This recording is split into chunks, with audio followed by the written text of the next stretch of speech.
तर नमस्कार मैत्रिणींनो, आषाढ स्पेशल गुळाचे गुलगुले तुम्ही जर अशा पद्धतीने केले तर तुमचे गुलगुले नक्कीच कुरकुरीत होतील.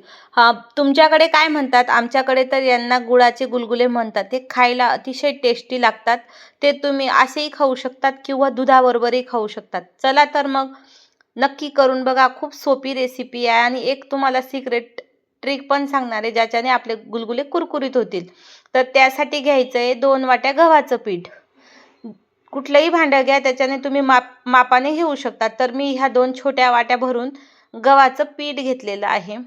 तर गव्हाचं पीठ घेतल्यानंतर त्यामध्ये आपल्याला एक अशी वस्तू घालायची आहे की तिने कुरकुरीत होतील. तर आपण 5-6 चमचे रवा घ्यायचा आहे. रवा घातल्याने एकदम कुरकुरीत होतात. एकदा रवा घालून करून बघा. रवा घेतला की त्याच्यात आपण 5-6 चमचेही टाकू शकतो किंवा जास्त जर घेतला तर मग आपले गुलगुले फुटतात. त्यामुळे 5 चमचे बरोबर होतो. त्यानंतर अर्धा चमचा विलायची पूड घ्यायची आहे. विलायची पूडने आपले गुलगुले छान टेस्टी लागतात. अगदी गुलाबजामुन सारखी चव येते. त्यामुळे इलायची पावडर घ्यायची आहे. विलायची पावडरने छान चव येते. वाटल्यास आपण थोडीशी बडीशोपही घालू शकतो कुटून. त्याच्याने अगदी छान फ्लेवर येतो आपल्या गुलगुल्यांना. आणि नंतर मग एका पातेल्यामध्ये ते मिश्रण आपण असं व्यवस्थित काढून बाजूला ठेवायचे. गूळ घ्यायचा 1 वाटी. जर तुम्हाला गोड आवडत असेल तर तुम्ही वाढवू शकता. पण जर हा 1 वाटी प्रमाण बरोबर आहे. गुळाचे मोठे खडे घ्यायचे नाहीत. मस्त असा बारीक करून घ्यायचा आहे गूळ आणि त्याच वाटीभर पाणी घ्यायचंय. आधीच जास्त पाणी टाकून ठेवायचं नाही, जेणेकरून आपलं गुळाचं पाणी वाया जातं. त्यामुळे 1 वाटी गूळ असेल तर तुम्ही 1 वाटी पाणी घ्या, म्हणजे आपला गूळ व्यवस्थित विरघळेल अशा पद्धतीने घ्यायचं. आणि मग ते गॅसवर ठेवून विरघळून घ्यायचं चमच्याने हलवून व्यवस्थित. कुठल्याही खडे आपले गुळाचे राहिले नाही पाहिजे. आणि हो, हे पाणी जेव्हा आपण यूज करतो ना पीठमध्ये टाकण्यासाठी, तेव्हा नक्की गाळूनच घ्यायचे. काही काही जण असेच पाणी टाकतात. त्यामुळे काय होतं, गुळामध्ये जे काळी कचरा असतो तो त्याच्यात जातो. आणि मीठ राहिलं होतं टाकायचं तर चिमूटभर मीठ पण घ्यायचे.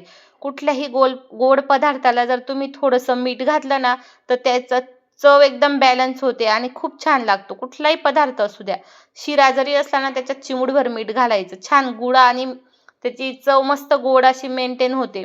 तर हे पाणी ना थंड करून घ्यायचं. एकदम उकळतं राहिलं आणि लगेच गाळून टाकायचं नाहीये. त्याला मस्त असं थंड करून घ्यायचे. तर तुम्ही केलाय का आषाढ? नक्की कमेंट करा आणि तुमच्याकडे तुम्ही कशा पद्धतीने करतात तेही कमेंटमध्ये सांगा. छान असं गार होतंय पीठ. मैत्रिणींनो, जर तुम्हाला असे व्हिडिओ आवडत असतील, पारंपरिक रेसिपी पाहायचे असतील तर नक्की आपल्या खानदेशी घरगुती चव या चॅनलला सबस्क्राईब करा.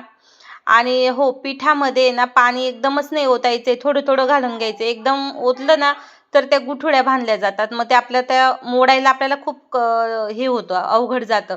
त्यामुळे थोडं थोडं पाणी घ्यायचं आणि मग त्याच्यामध्ये टाकायचं आहे पाणी. असं एकाच वेळी टाकून नाही घ्यायचंय. थोडं थोडं करून टाकायचंय आणि गाळून घ्यायचंय. अशा पद्धतीने मी सगळं गाळून घेते. तर ज्याही कोणी मैत्रिणी कुठून बघतायत त्यांनीही कमेंट करा. मला खूप छान वाटेल की तुम्ही मला काही प्रतिसाद दिला तर.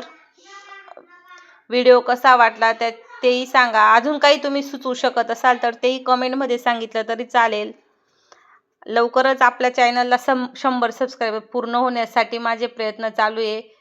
तर नक्कीच सबस्क्राईब करा आपल्या चॅनलला. मला थोडं पाणी कमी वाटत होतं म्हणून मग मी पाणी टाकत होती थोडं थोडं.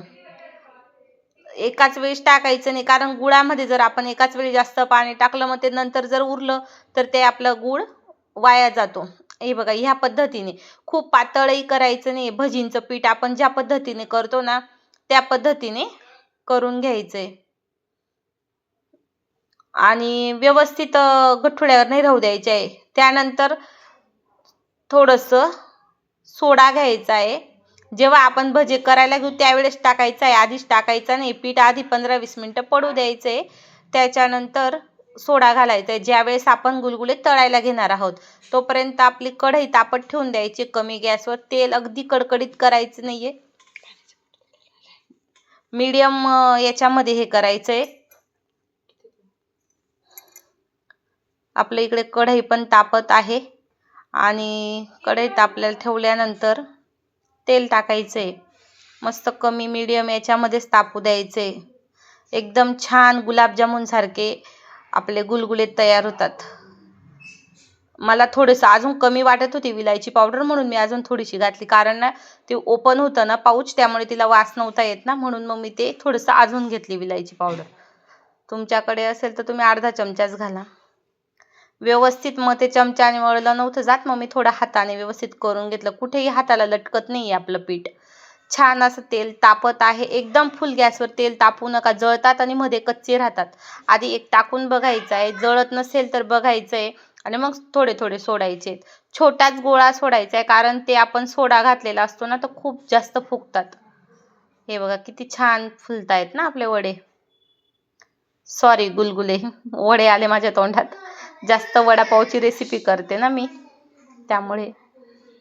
तर असे छान हे, आणि लगेच आपण हे बघा माझं तेल थोडं तापलं होतं ना, त्याच्यामुळे तरी ते 2-3 जळाले. पहिली बॅच आहे ना, कधी पण 2-3च घालायचे वडे गुलगुले, त्याच्यानंतर मग गॅस कमी करायचा आहे. अशा पद्धतीने सतत हलवत राहायचं आहे. बघा किती छान फुलले ना, आणि एकही फुटला नाही. रवा घातलेला होता तरी फुटला नाही तो गुलगुला. नाही तर काय होतं, आपण पाणीचं प्रमाण जर योग्य घेतलं नाही, नंतर दुसरी बॅच मी मीडियम तेलावर टाकली, बघा किती छान फुगलेत ना. छोटे छोटेच टाकायचे, म्हणजे त्यांना फुलायला जागा मिळते. कारण आपण तेल पण खूप जास्त टाकून आपलं तळलेले तेल आपण रियूजमध्ये घेतो, तर ते काही चांगलं नसतं. त्याच्यामुळे आधीच कमी तेल घालायचं आणि थोडं थोडं टाकून तळायचंय. कुठली तळणाची वस्तू खूप तेल टाकून मग ते तेल वाया जातं. त्याच्यापेक्षा आपण 1-2 बॅच जास्त होतात आपल्याला वेळ लागतो. बघा असे छान कुरकुरीत होतात ते, आणि अजिबात कुठेही तेलगट दिसत नाहीये. किती छान वाटतंय ना. तर नक्की करून बघा तुम्ही असे. बघा मी ते आता मी व्हॉइस ओव्हर केलाय, त्यामुळे तुम्हाला आवाज येत नसेल, पण अतिशय कुरकुरीत झालेले होते.